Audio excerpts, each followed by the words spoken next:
Hace 55 años, una bengala marcó el comienzo del genocidio más vergonzoso en la historia de México, la masacre de estudiantes en la Plaza de las Tres Culturas, en Tlatelolco, el clímax del autoritarismo del PRI gobierno. Pero ese día también marcó una pauta, un cambio en la forma en que la sociedad reaccionaba ante los abusos de un poder absoluto que cerraba el camino a todo aquello que se oponía al status quo. En 1968, el PRI pasaba por uno de sus momentos de mayor estabilidad. Tenía bajo su control no solo el gobierno, sino los movimientos obreros y campesinos, a los que dominaba de manera corporativa. Si bien eran los años en que el capitalismo mexicano tenía un auge económico, con un crecimiento de 6% y una baja tasa de desempleo, el sistema político sabía poco de libertades. En la presidencia estaba Gustavo Díaz Ordaz, quien tenía en sus manos la organización de los primeros Juegos Olímpicos del país, que se inaugurarían apenas unos días después, el 12 de octubre de 1968. Ese año había una rebelión mundial contra el poder encabezada por estudiantes que exigían el respeto a los derechos humanos, tanto en Europa como en América.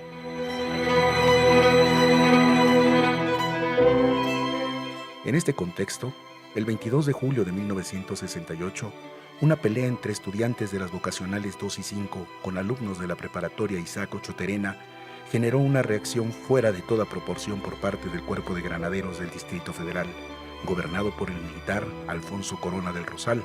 Golpearon a alumnos y a maestros. La reacción estudiantil fue inmediata. Comenzaron a organizarse los alumnos de las dos grandes casas de estudio de México, el Instituto Politécnico Nacional y la Universidad Nacional Autónoma de México, algo que no se había visto, y crean el Consejo Nacional de Huelga.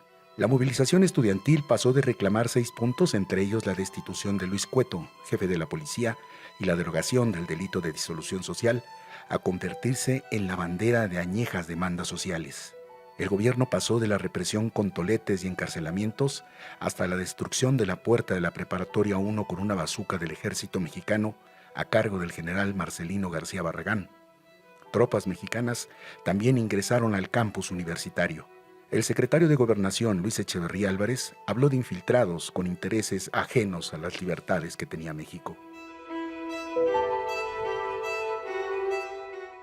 Una figura relevante fue el rector de la UNAM, Javier Barros Sierra, quien respaldó las demandas estudiantiles y encabezó una marcha el 1 de agosto para defender la autonomía y el respeto de las instituciones educativas.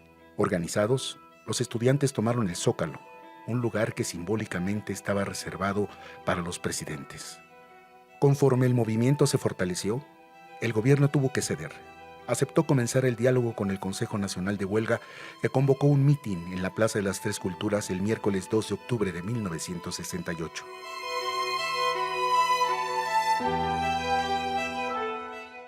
Aproximadamente a las 6 de la tarde de ese día comenzó la masacre.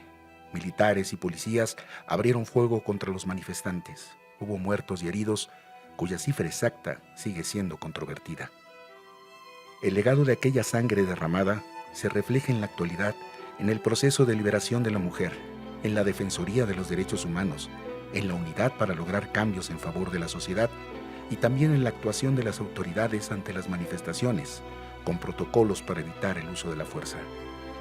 La deuda con aquellos jóvenes que no volvieron a sus casas por defender los derechos es impagable, pero recordarlos como hoy mantiene vigente el reclamo por una mejor sociedad.